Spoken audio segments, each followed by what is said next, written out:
যিনি নিজে একজন বাঙালি, যিনি বাংলার মানুষের সমর্থনে মমতা বন্দ্যোপাধ্যায়ের দয়ায় এখান থেকে প্রথমবার এবং শেষবারের মতো সাংসদ হয়েছেন, যিনি বাংলার মানুষের সহযোগিতায় তার পেশাগত দক্ষতার স্বীকৃতি পেয়েছেন, তিনি আজকে নিজেকে বা নিজের ছেলেকে বাঁচানোর জন্য বিজেপির কাছে আত্মসমর্পণ করেছেন, সেটা সবাই জানে।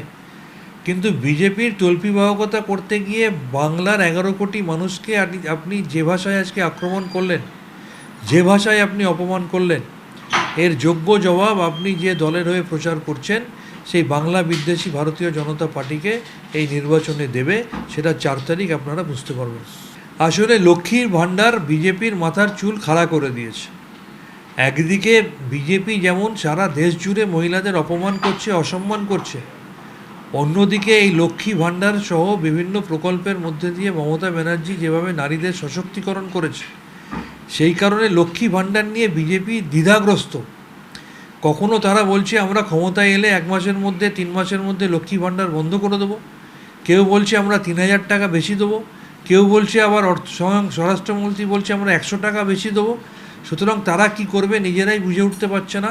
আবার অন্য রাজ্যে লক্ষ্মী ভাণ্ডারকে অনুকরণ করে লাডলি বায়না প্রকল্প চালন করছে।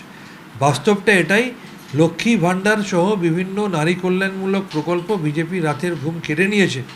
এবং যেভাবে এই প্রকল্পগুলোকে সমর্থন করে মহিলারা সকাল থেকে ভোটের লাইনে দাঁড়িয়ে কাতারে কাতারে ভোট দিয়ে তৃণমূলকে সমর্থন করছে, তাতে বিজেপি বুঝতে পেরেছে তাদের পায়ের তলার মাটি সরে। দেখুন, সন্দেশখালির সামগ্রিক সত্য সামনে এসে গেছে, ধর্মের কল বাতাসে নড়ে গেছে। বিজেপির যে পরিকল্পিত চিত্রনাট্য তৃণমূল কংগ্রেস এবং পশ্চিমবঙ্গ সরকারকে বদনাম করার জন্য এবং রাজনীতির স্বার্থে কীভাবে মা বোনেদের ইজ্জত নিয়ে তারা খেলা করেছে, কীভাবে 2000 টাকার বিনিময়ে 72 জন মহিলাকে দিয়ে ধর্ষণ না হওয়া সত্ত্বেও মিথ্যা অভিযোগ করিয়েছে, কীভাবে সাদা কাগজে মিথ্যা অভিযোগ সই করিয়ে মিথ্যা অভিযোগ লিখে জমা দিয়েছে, কীভাবে ইংরাজি পড়তে না জানা মহিলাদের ইংরাজি চিঠিতে জোর করে সই করিয়েছে, কীভাবে বাইরে থেকে অস্ত্র গেছে, অর্থ গেছে, মোবাইল গেছে, কীভাবে মদের জন্য আলাদা টাকা চাওয়া হয়েছে, কীভাবে 50টা পিস্তল চাওয়া হয়েছে, কীভাবে 360টা গুলি চাওয়া হয়েছে। এই সমস্তটা আমরা বলছি না, বিজেপির নেতাদেরই ভিডিওর বাক্যের মধ্যে দিয়ে সামনে এসছে। রেখাপাত্র নিজে বলছেন যে আমরা আন্দোলন করলাম আর কাদেরকে বিজেপি আন্দোলনকারী সাজিয়ে রাষ্ট্রপতির কাছে নিয়ে গেল, রাষ্ট্রপতির সাথে দ্বিচারিতা। এই সমস্ত মিথ্যাচার যখন খুলে গেছে, তখন একটা মিথ্যাকে ঢাকতে তারা আরেকটা মিথ্যার আশ্রয় নিচ্ছে। এই মিথ্যাও আগামী দিনে খুলে যাবে।